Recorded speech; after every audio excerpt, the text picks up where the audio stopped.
views and opinions expressed in this program are those of the participants and do not necessarily reflect the views of BronxNet or the program underwriters. Hello and welcome to Open, the show that opens the Bronx and the rest of the world to you. I'm Dorissa White, covering for Darren Jaime, and today we'll update you on what's happening in and around our borough. Coming up, we'll update you on the latest news in the world of politics. Afterwards, we'll discuss financial issues affecting you with our expert, Jonathan Ortiz. Next, we'll learn more about Publicolor, a youth development nonprofit aiming to help low-income students through a design-based program. After that, we'll speak to a Bronx teacher and author about his new picture book based on the bravery of Rosa Parks, titled Sweet Rosa. Then, March is Colon Cancer Awareness Month. We'll learn more about Swimming in Curls, an event meant to raise awareness and funds for young ladies battling with colon cancer. Afterwards, the Nomad Bazaar presents Blooming in the Bronx, an event meant to support small businesses. We'll learn more about it later on in the show. Then, the highly anticipated It's the Bronx Festival is less than 2 weeks away. We'll sit down with two of the participating artists later. So stay tuned. All this and much more is headed your way because we're officially open.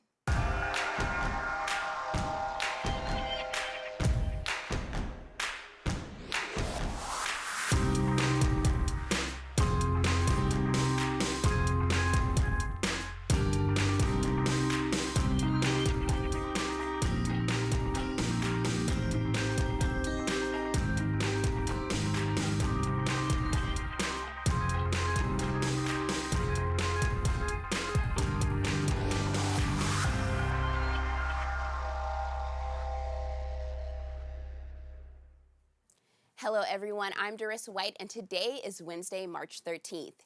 And you are now watching Open, a live program bringing the Bronx and New York City straight to you. We also want to welcome our viewers on Manhattan Neighborhood Network, as Open is now being broadcasted live simultaneously on M&M's channel. You can stay connected with us via Twitter at BronxNet TV, on Facebook, Open BronxNet Television.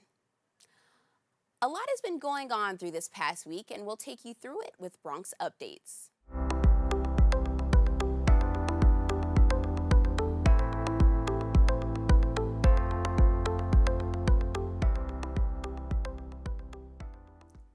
Bronx District Attorney Darcel Clark says Saturday that she is in favor of granting driver's license to undocumented immigrants. An estimated 265,000 immigrants in the state would be eligible to apply for license if the legislation passes. Most of them in New York City, according to an analysis by the Fiscal Policy Institute. Clark insists law enforcement would benefit by being able to identify whom they're pulling over. The measure would also generate an estimated $57 million in license and registration fees annually from these additional drivers. The move is backed by Brooklyn DA Eric Gonzalez, who announced his support for the bill last month, and Governor Andrew Cuomo also said he supports the bill, while several law enforcement officials have come out against the policy. Pending state legislation would make New York the 13th state, in addition to Washington, D.C., to allow undocumented immigrants to receive driver's licenses. Also in immigration news, the Trump administration is preparing to close all international immigration offices. This is the latest move comes as the Trump administration is pressing to tighten the nation's immigration controls. Department of Homeland Security officials say it is a part of an overall effort to streamline U.S. immigration operations, according to the United States Citizenship and Immigration Services website. They currently maintain 23 field offices in Latin America, the Caribbean, Europe, Africa, and Asia. The USCIS handles everything from immigration applications and fraud detection. According to those familiar with this move, the closing of these offices could make the legal immigration process more difficult for applicants and can affect everyone from members of the military applying for citizenship to foreigners seeking to join their relatives in the U.S. USCIS Director L. Francis Cisna said in an email to staff on Tuesday that he is working on transferring those duties performed by employees worldwide to domestic offices in the State Department's embassies and consulates. He wrote that if the State Department agrees, the agency would move to close its international field offices in the coming months. That's all for Bronx Updates. We'll be back after this.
For all the papas out there, let's stop what we're doing and take a moment. A moment to be with our kids. They can be loud moments, goofy moments, sporty moments, dorky moments, kooky moments. Moments where we talk or walk or just hang out. It doesn't really matter. They all count because every time dads take a moment to be with their kids, well, it's pretty momentous. So let's all take a moment to make a moment today. I guess sometimes things just happen. Devastating things.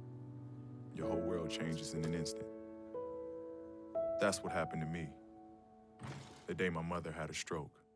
I'm Paul George, and I want you to spot a stroke fast. F, face drooping. A, arm weakness. S, speech difficulty. T, time to call 911. Protect the ones you love. Spot a stroke fast.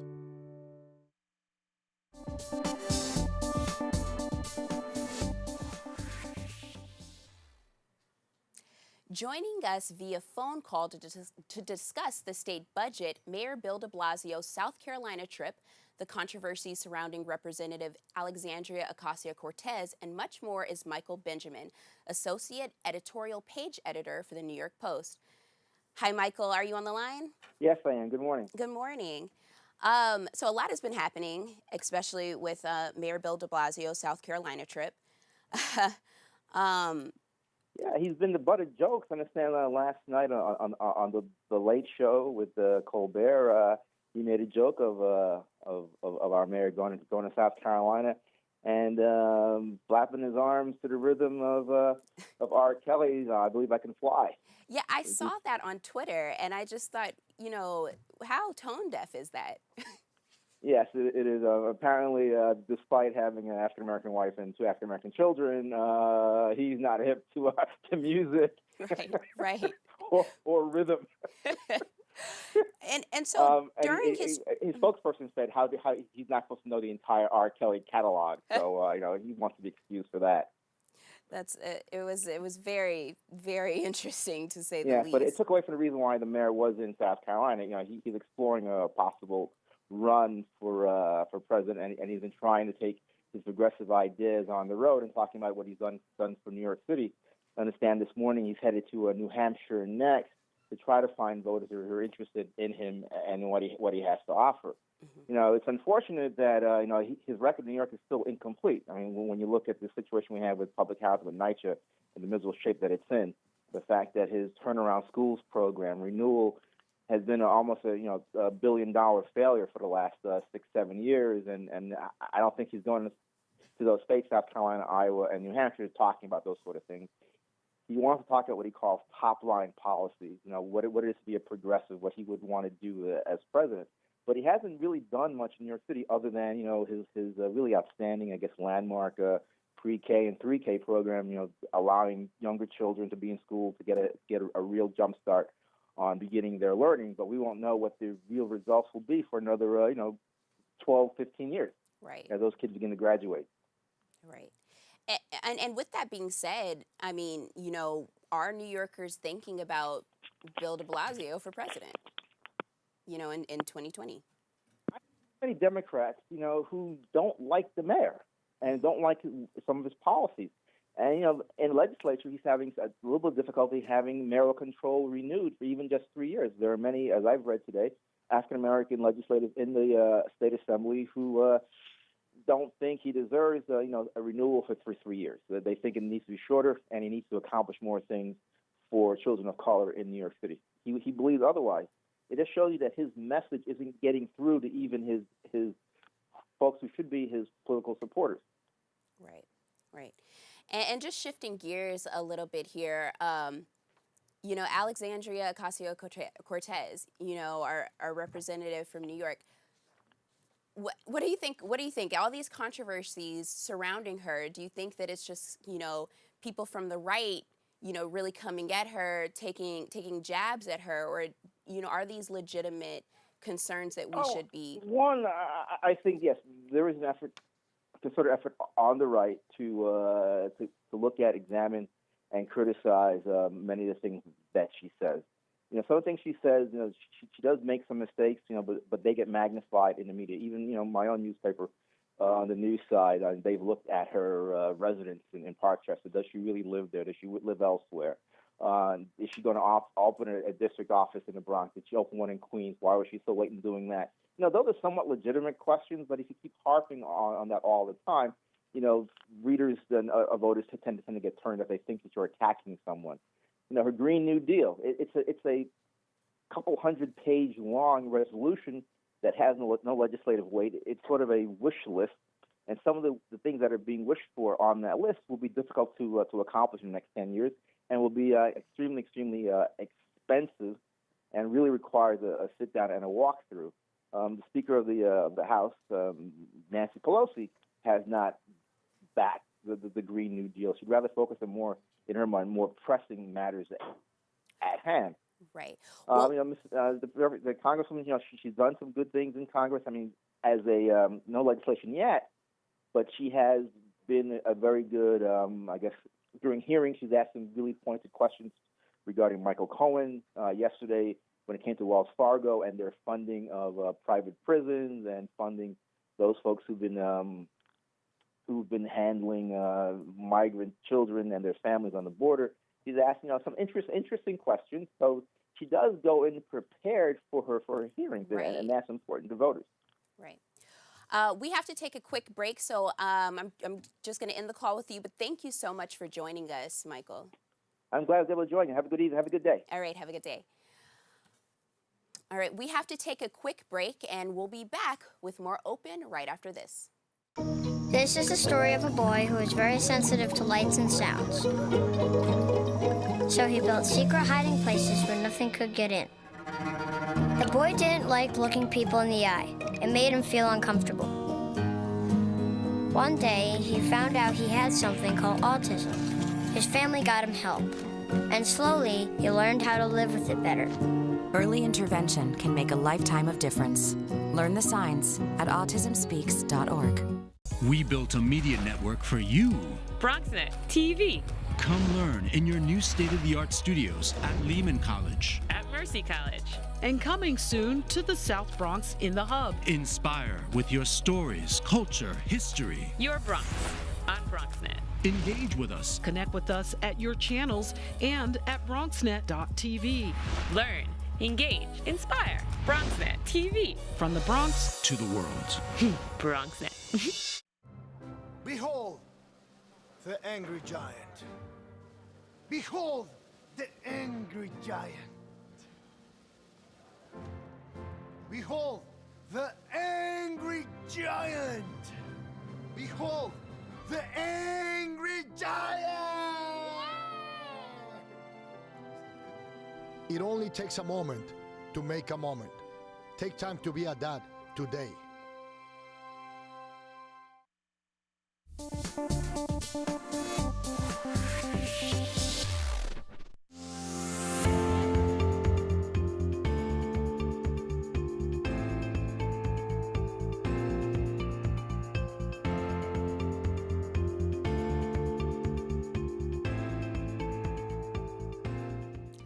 Welcome back. 2019 tax returns are in, and many are disappointed with their refunds this year. Also, how does that affect income in the Bronx? Chances in the affordable housing lottery. Here to discuss this and much more, we welcome financial expert Jonathan Ortiz. Hi, Jonathan. Thank you for coming to Open. Hey, how are you, Dorissa? Thank you for having me today. Absolutely. Now talk a little bit about your position and what you exactly do here. What I do for a living is that I help the community manage their finances. You know, my goal is so that everyone that sees me or goes through anyone that works with me, for them to rise above poverty, for them to lead a life of better financial health, and to create venues for them to be prosperous. That's what I want from them. What's going on, I mean, as you already may know, April 15th is right around the corner. It's about 32 days pretty much from today. And a lot of people still haven't filed. That's number one. And those that have filed have seen an 8.4% decrease on their refunds. That is something that, you know, hurts a lot of people because they were counting on that money. Usually, especially in low-income communities like the South Bronx, this is the biggest lump sum of money that they receive all year. Right. This is something that, you know, it hurts them. At the same time, though, many people are receiving a bigger cut per paycheck. Last year, you know, before this took effect, the tax cut reforms, a lot of people were at a higher tax bracket, so they did not see that much more money in their income. But now, after the tax reforms, they have seen that increase. Right. And I have to tell you, Jonathan, this is my first year I've ever owed the government. And, you know, why is that? Why are so many people owing the IRS this year? Is it because of the tax breaks that the Trump administration? Well, that's the number one reason. Once the tax reforms happened, that occurred. One of the things that happened with the reform is that you cannot deduct certain things from your, you know, on your taxes anymore. There's certain, especially entrepreneurs, especially small businesses, there's certain things you cannot put in there anymore that before you used to be able to, but you're no longer able to. Another thing that has happened is the fact that, you know, people are not necessarily, they're not sure as to how many exceptions to put under W-4 form. So when they do their, you know, when you start a job, you fill that form out that you give to the employer. They probably, I have had clients that have had 9 exceptions. And I'm like, you don't qualify for 9 exceptions. Maybe 1, maybe 2, but not 9. So at the end of the day, you know, because you want that much more income at, you know, now, later on you're not going to get it, right? But you end up owing. That's really what ends up happening. That's interesting. And where could we find you? And where, you know, if someone has questions about, you know, their taxes or their income or just affordable housing, and how do you handle the affordable housing? Well, right now what's going on in New York City, especially in the Bronx, as you can see, there's a lot of nice, beautiful buildings being built everywhere. Unfortunately, the affordable housing, in my opinion, it's supposed to help those most vulnerable. Those most vulnerable are who? The senior citizens, the disabled population. But what ends up happening, what is happening right now, is that many landlords are rejecting clients because they have bad credit histories. And I'll tell you something right now. If these apartment buildings were made, right, for the seniors, for the most vulnerable populations, how is it possible that you're rejecting them for having medical bills in their credit report, right? For having a bad credit report just because, you know, they're human, because they had credit card debt, right? They don't have enough income. Social Security is a fixed income, right? So I think, you know, as of right now, there's something called the Earned Income Protection Act. This was passed back in 2009. And what it basically does is that it protects you from being garnished, right? I'm really, you know, and I'm fighting for this. I'm talking to different people, letting them know, listen, we have to find a way of allowing affordable, you know, the people who are giving affordable housing, the landlords, to give housing to those who need it because the income that they have is protected by the government. Therefore, they cannot get garnished, and therefore the rent will be paid. Right. And what is the process to the New York City housing lottery? This is actually the first city that I've actually seen do this. What is the process, and how do people get involved in it? Well, the way it works right now in New York City is that whenever you see a new development, it's usually on New York City Housing Connect. So you go to the website, you would apply for it. You could be number 1 or you could be number 1 million. You know, it really depends on how lucky you are. And then, you know, for, let's say, 30, 40 apartments, it's probably 100,000 applications. So that's really the process. So based on your income, whether you qualify, you don't qualify, you know, that, you know, 100,000, you know, applications for that one apartment could probably go down to maybe a couple of thousand. And that's what ends up happening. All right. So we have to wrap up, but tell everyone where they can find you. I guess, you know, if you have a business page on Instagram or if you have a... Absolutely. Yeah, if anyone needs to reach me, J. Ortiz Finance TV on Instagram, J. Ortiz Finance at Gmail, or my Twitter. So I'm happy to help. I'm always here for the community, any financial questions they might have. All right. Thank you so much for joining us. Thank you, Dorissa. Appreciate it. We have to take a quick break, but we'll be back with more Open.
So, I'm kind of new here, but I've noticed a trend.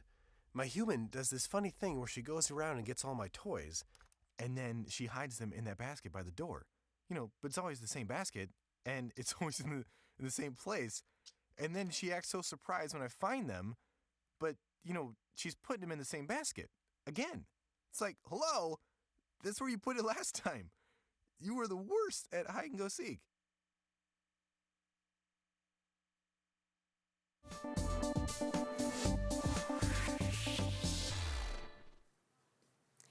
Thank you for staying with us. Publicolor is more than just about painting schools. It's an engaging program where at-risk students receive a design-based education. Here to tell us more about the program, is Ruth Landy? Landy, thank you.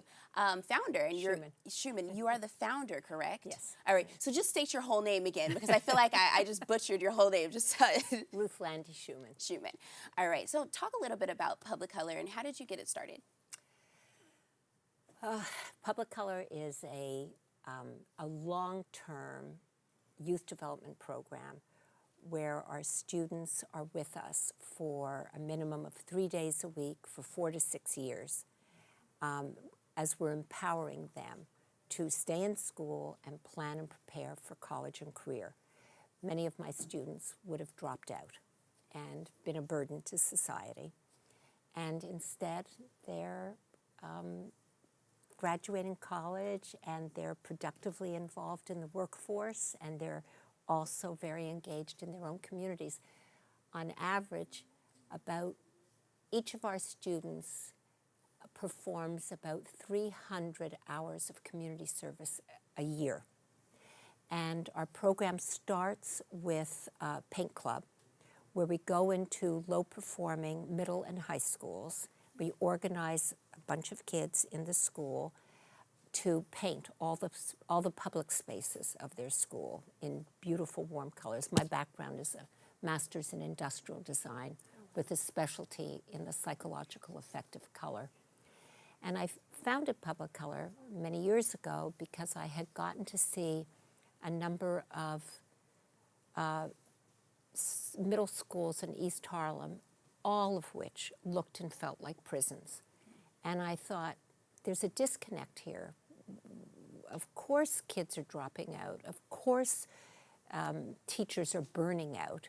Of course parents aren't coming into these hostile-looking environments for parent-teacher conferences. And so I thought, that's when the light bulb went on. I thought if I put a paintbrush in the hands of the most disaffected students, that they will, A, develop a sense of pride in their school, they'll learn a marketable skill, and they'll develop a sense of ownership. And how do they get involved? How do you find these students, or do they find you? Well, first we find the schools, and we're always oftentimes it's now word of mouth. One principal will refer us to another school, to another principal. But also we look at inside schools and see how schools are doing. So we're looking for the lowest performing schools with a principal that's committed to turning the school around. So we want to support their efforts. And then we always have a minimum of 2 in staff at each school. And the staff goes from class to class to class, and they present the program. And anybody can sign up. And they just have to, we give them permission slips that their parents have to sign. And the door is always open, so students can join anytime during the 10 to 12 weeks that we're in their school. That's beautiful. And are they murals? No. What are they painting? No. Because they just showed some before and after photos, but I didn't get a chance to look at them. It's flat planes in space. And I'm really honoring the architecture. And sometimes we'll do geometric designs. I love the Fibonacci series, so sometimes we'll do something with the Fibonacci series. And then we also paint school playgrounds, and where we embed science and math-based graphics in the overall design so that students are learning while they're playing. And we paint, this is on Saturdays, we'll paint homeless shelters and senior centers and early child care centers. What have been the reactions from the community and these students after you? Very positive. I mean, they really love it. They really love it. And in the summertime, we have a 7-week, 5-day-a-week program called Summer Design Studio, which we deliberately hold on Pratt's campus so that our students feel very comfortable in a college setting, because many will be the first in their families to go to college. And mornings are spent in studio where they're learning how to make products. And last year we focused on redesigning school spaces. This year we're going to redesign hospital spaces. And in the afternoons we're painting under-resourced community facilities. All right. Well, thank you so much for joining us, Ruth. It's a pleasure. Thank you for having me. Thank you.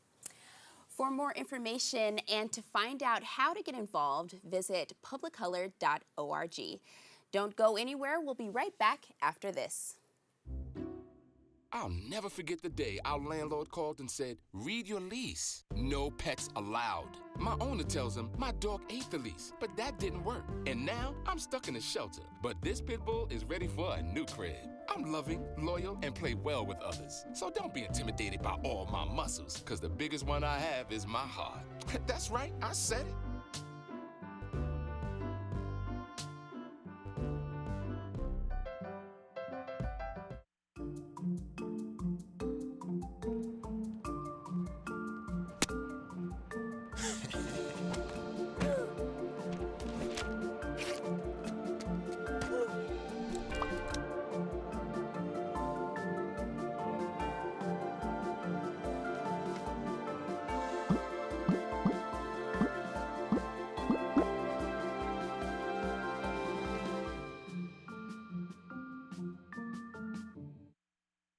Chiru has no choice. She and millions like her walk miles a day for dirty water. But together, we can end their walk by providing clean water close by. Instead of spending hours walking to get water that makes them sick, girls can be in a classroom and moms will gain back time to care for their families. Sons and daughters can grow up strong, finally free of sicknesses. It's true. When you just add water, you change a life. Learn more at worldvision.org.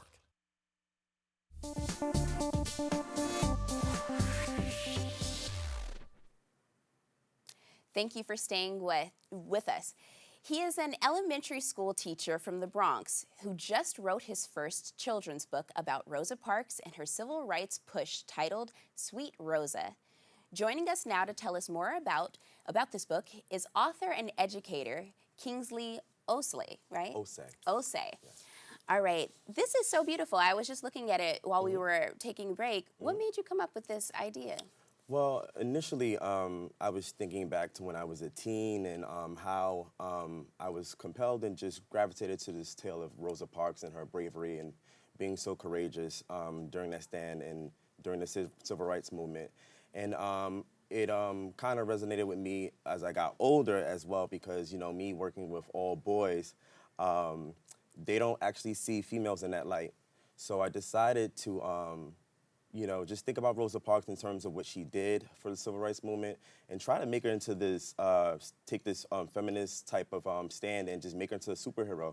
And not only boys seeing that, but, you know, just girls and just being gravitated to that story. But I wanted it for boys to see that in that light, because we're just, being that I teach all boys, I want them to see that from that light, yeah.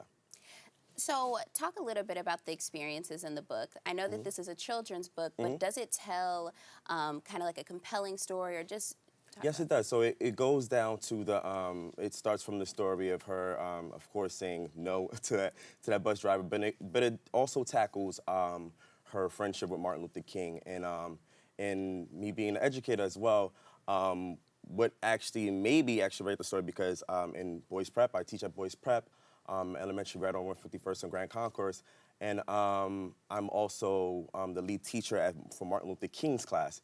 So that made me in its own right, I guess, more gravitated to that story, and then just talk about their friendship that was made during that time, and how Martin Luther King was important to the civil rights movement, and how Rosa Parks, as a friend, as she went through her time, actually they built this friendship, and they both together fought for the civil rights at that time and for equality at the time.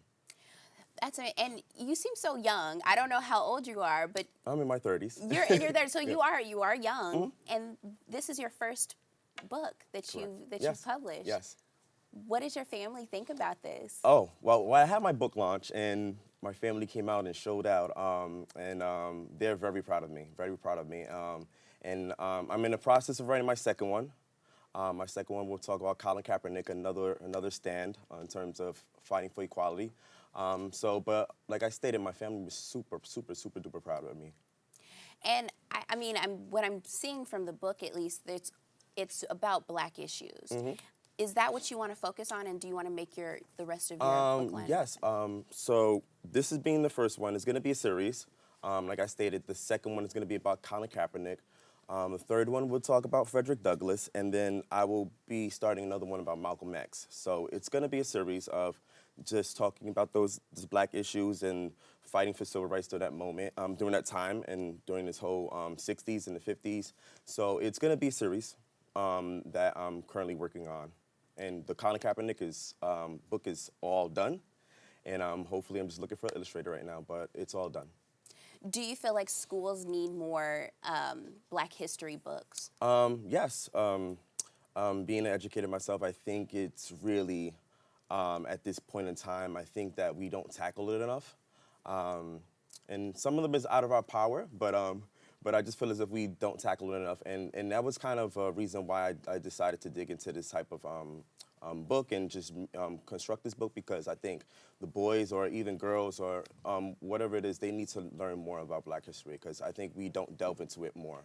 I think it's just being diminished in schools. But with this book, hopefully it'll be in schools, and we'll kind of tackle that in terms of Black history, yeah. Absolutely. Where can we find you? You can find me at Young Kings BX. It's with a Z, and on Instagram. And you can also email me at kingosei@pr@gmail.com. And also the book is available on Amazon, Barnes & Nobles. Yeah, pretty much, yeah. And when do you plan to have your next book come out? So I plan to, maybe by the end of the year, I'll have that book about Colin Kaepernick. It's called Stand Up, even though he's taking the kneel, but it's called Stand Up. So I'm planning to have that by the end of the year, and then I'll start the next one from there. All right. Well, thank you so much for joining us. Thank you for having me. Thank you. Sweet Rosa is now available for sale on Amazon, Barnes & Noble, and children's bookstores, edokia.com. Is that right? Yeah, okay. correct, yes. We have to take a quick break, and we'll be right back with more Open. For all the papas out there, let's stop what we're doing and take a moment. A moment to be with our kids. They can be loud moments, goofy moments, sporty moments, dorky moments, kooky moments. Moments where we talk or walk or just hang out. It doesn't really matter. They all count, because every time dads take a moment to be with their kids, Well, it's pretty momentous. So let's all take a moment to make a moment today. Patriotism. It inspires passionate debate. It's worn like a badge of honor with good reason. Because it means love and devotion for one's country. But what really makes up this country of ours? It's the people. To love America is to love all Americans. This year, patriotism shouldn't just be about pride of country. It should be about love. Love beyond age, sexuality, disability, race, religion, and other labels. Because love has no labels. Well, Thomas, you've got prediabetes. But with more exercise and a change in diet, it can be reversed. I've tried exercising. It just makes me hungry for bacon. I love bacon, too. And who really likes to exercise? Not me. Me neither. Nobody. So we're good? What? Oh, you still have prediabetes. Big time.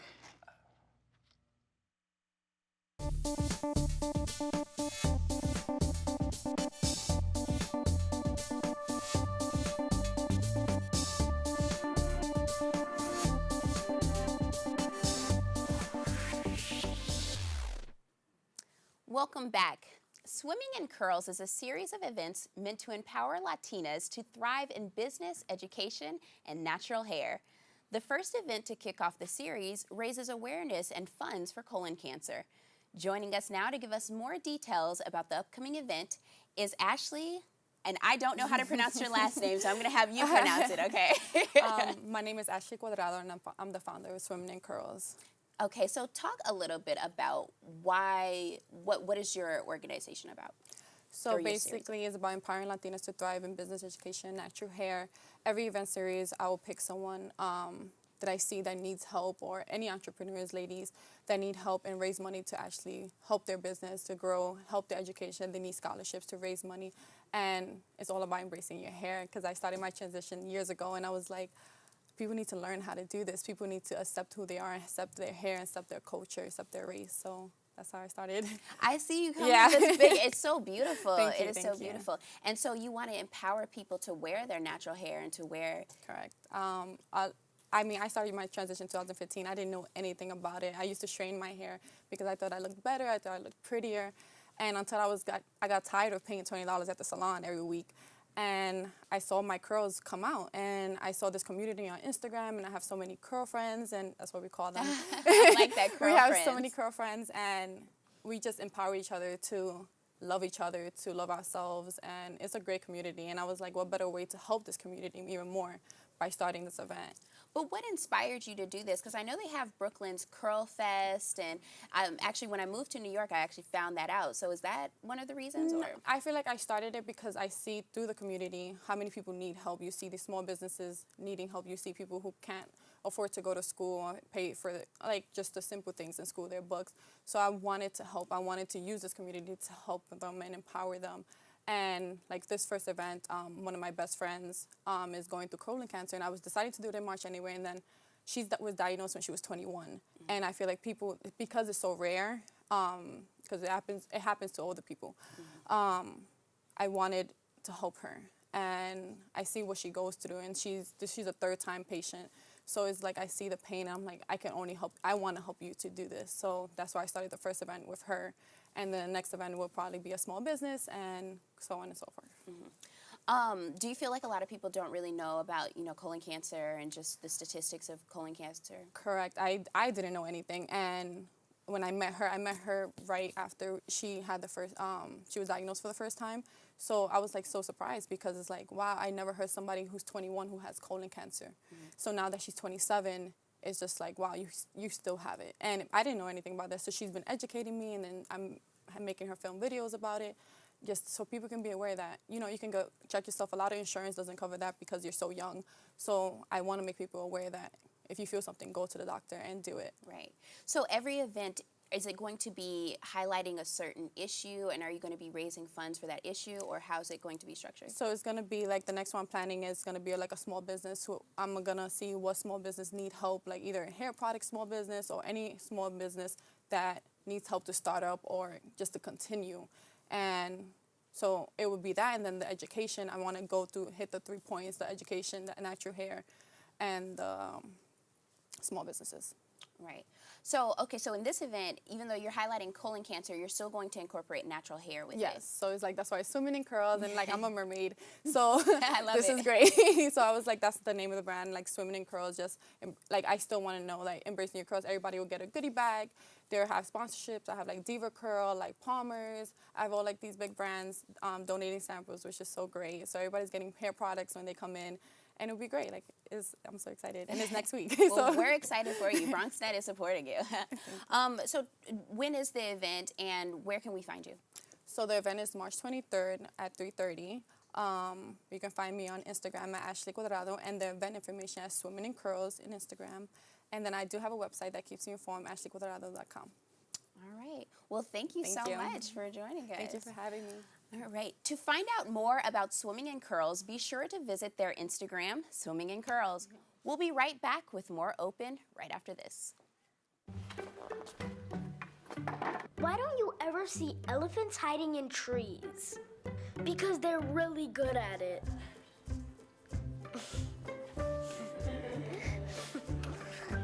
Yeah, I get it. Open up your books to page 360. Did you just look at your phone while you was in class? You played yourself. Talking about inspirational quotes. You gotta believe in yourself. Don't ever play yourself. The key is to make it, so make it. Louise, can you give me an example of an inspirational quote? Don't play yourself. The key is to make it. And who said that? I did. Now that's a major key alert. Learn the real major keys to getting to college at getschool.com. I guess sometimes things just happen. Devastating things. Your whole world changes in an instant. That's what happened to me the day my mother had a stroke. I'm Paul George, and I want you to spot a stroke fast. F, face drooping. A, arm weakness. S, speech difficulty. T, time to call 911. Protect the ones you love. Spot a stroke fast. So, I'm kind of new here, but I've noticed a trend. My human does this funny thing where she goes around and gets all my toys, and then she hides them in that basket by the door. You know, but it's always the same basket, and it's always in the same place. And then she acts so surprised when I find them, but, you know, she's putting them in the same basket again. It's like, hello, that's where you put it last time. You were the worst at hide and go seek.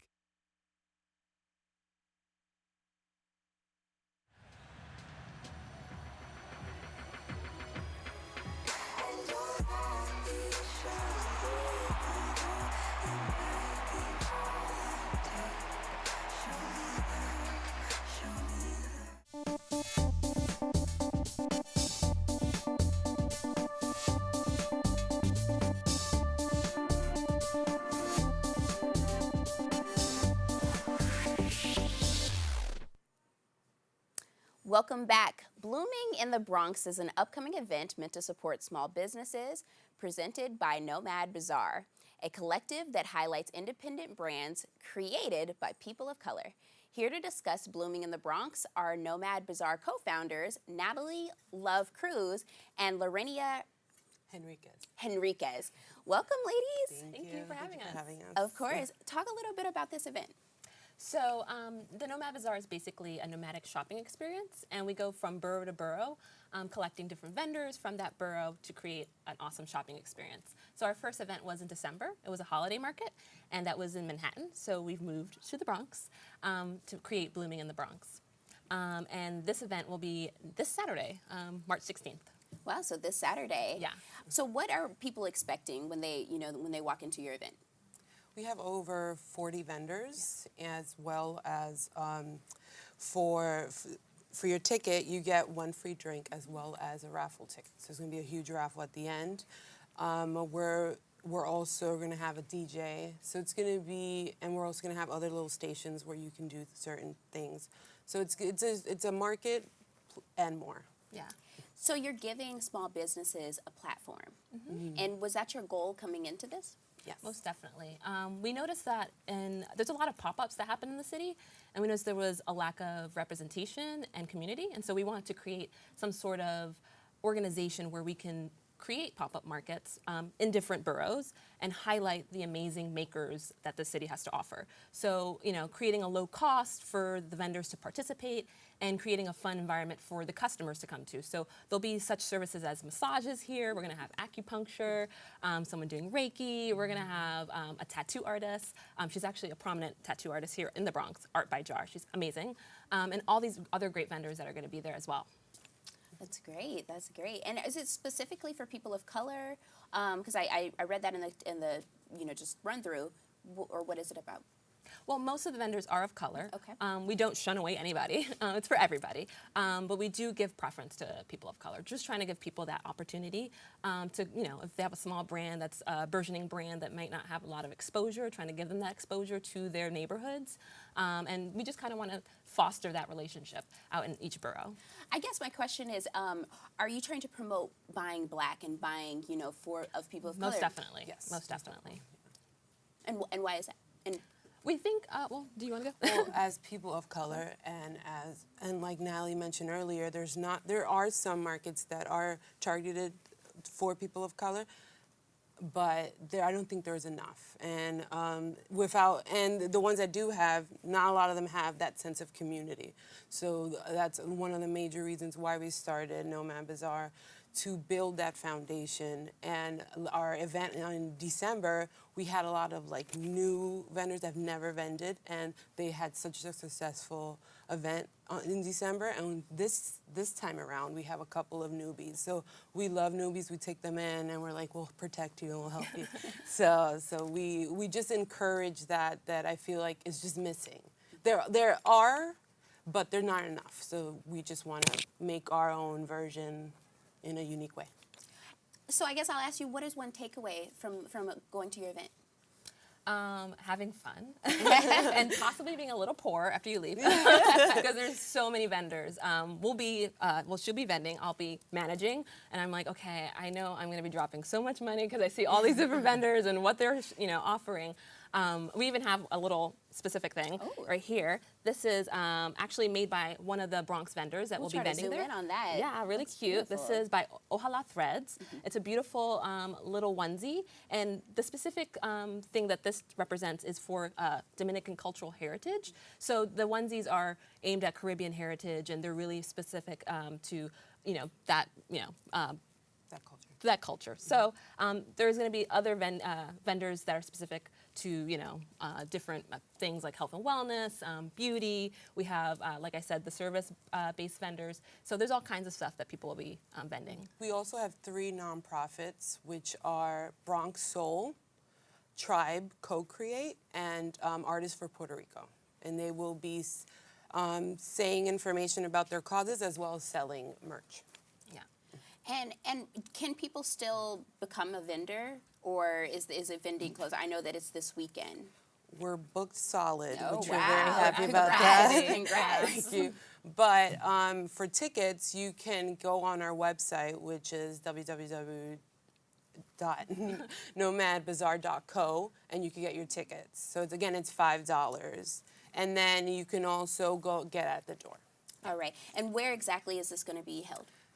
At the historic Andrew Friedman home, which is located on 167th and Grand Concourse. It's literally right off the D train. It can't get any easier than that. It's like a block long. You can't really miss huge. that mansion. It's a ginormous mansion that takes up the whole city block. And there's actually a really great artist that's in residence there that has her work, Fabiola Jean Lewis, who is also exhibiting some work there. So it'll be a great event to come to our event and also to support some artists there as well. All right. And how can we contact you? You can actually, through our website, nomadbazaar.co, there's a little button to say hello, and you can contact us there. And also our Instagram, which is nomad.bazaar. All right. Well, thank you, ladies, for joining us. Thank you so much. To find out more about blooming in the Bronx, visit nomadbazaar.co.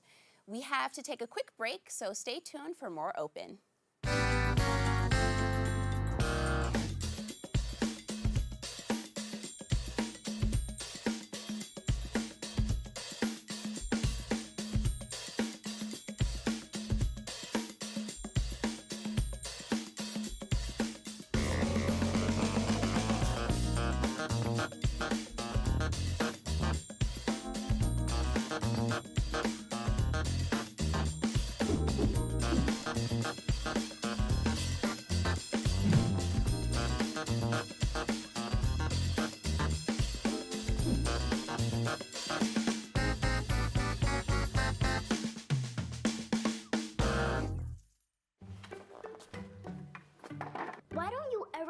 elephants hiding in trees because they're really good at it.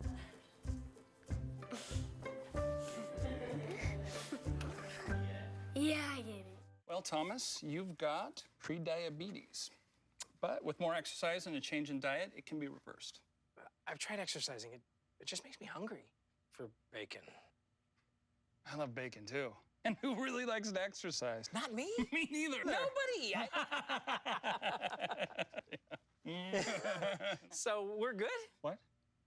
Oh, you still have prediabetes. Big time. You think getting dumped by text is harsh? Try getting dumped by a tennis ball. My ex-owner drove me out to the woods, yelled fetch, and by the time I brought the ball back, he was gone. Yeah, I was pissed. But the folks at the shelter helped me let go of my anger. I learned coping skills, like taking it to the hole. Boom! Now I'm ready to fetch again. But how about I throw and you run and get it?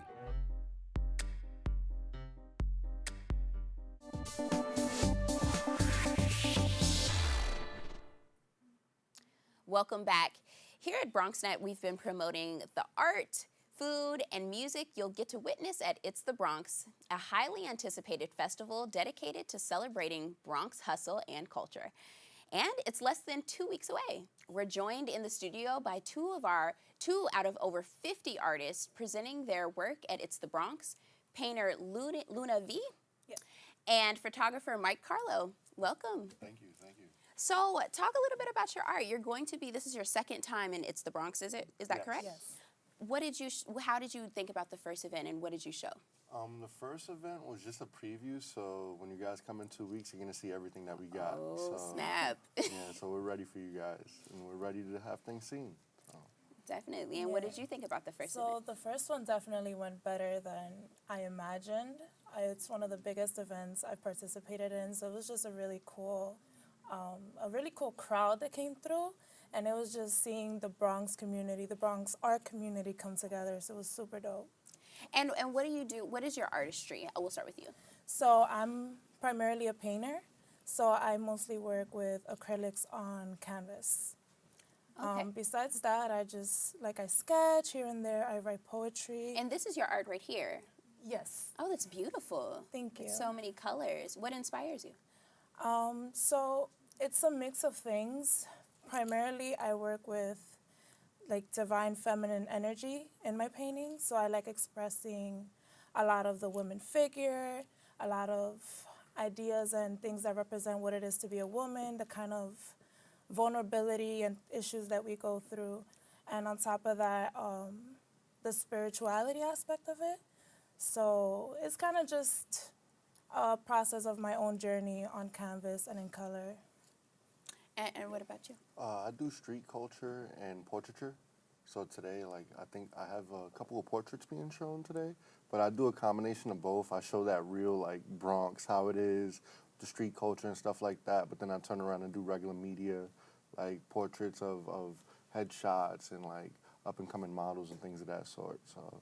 And what kind of, do you use canvas? Or? No, I do everything digitally, and I get digital prints as well. It's faster turnaround time, if you want to talk about the aspects and things like that. But everything's done digital. Everything is done usually in-house. I do all my own editing. And this is you right here. This is what you. Yes. That's cool. Thank you. Thank you. What inspires you? Just showing everybody what we have here in New York. So I lived away from New York for some time, so I gotta present that to other people from where I was. So you kind of want to show New York for what it is. Yes, not for anything that people think for what it actually is. So, I got you. Yeah. So when you're walking down the street, you're just like, that's New York, and you would just kind of take a picture of it? Yeah, definitely. That's dope. So you're going to be at It's the Bronx this Saturday. It's this Saturday? It's next Saturday. The 23rd. Right. So you're going to be there, and what are you hoping to achieve? Are you hoping to network with other artists? In a nutshell, yes. Based on our preview event, we've actually built a really cool connection amongst the participating artists from that event. So we're really excited to meet the newcomers and just widen our circle and also meet the people that are coming that can provide us with other opportunities, even if it's showcasing our work or, you know, just getting our names out there. So that's something I'm definitely looking forward to. I'm trying to get on Love and Hip Hop. Nah, I'm just playing. Nah, I'm definitely there to meet other artists, to meet like anything like that that I can meet and connect and things like that. I've been working on this for some time, so meeting some connections would be great. You know, now that I have two artists in front of me, I want to ask you, I always think about, you know how rappers and songwriters, they collab. Do other artists collab? Yeah, definitely do. How would they do that? Like with me in photography, I'll collaborate with an up-and-coming makeup artist and an up-and-coming model. That way everybody's on the up-and-coming. Her makeup will get promoted, the model will get promoted, and me as a photographer will get promoted because we'll be all working on the same project. So things like that is how it works with other medias. So. And it's kind of like the barter. Yes. You know, you're bartering it's the a barter models. system. Yeah.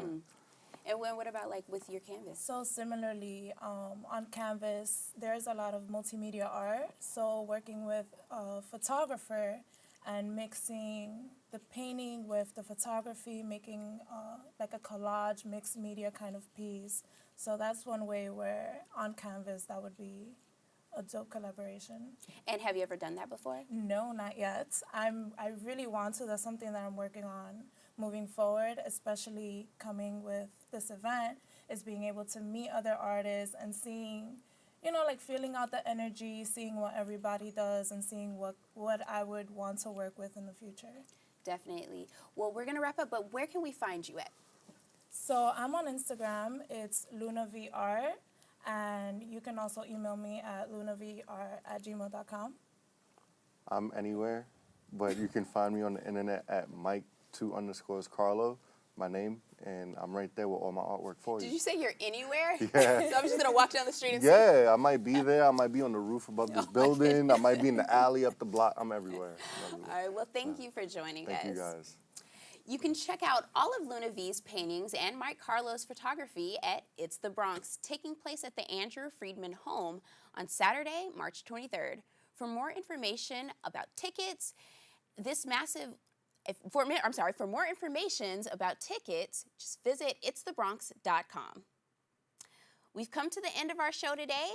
I'd like to thank all of our guests for joining us and you, the viewers, for tuning in.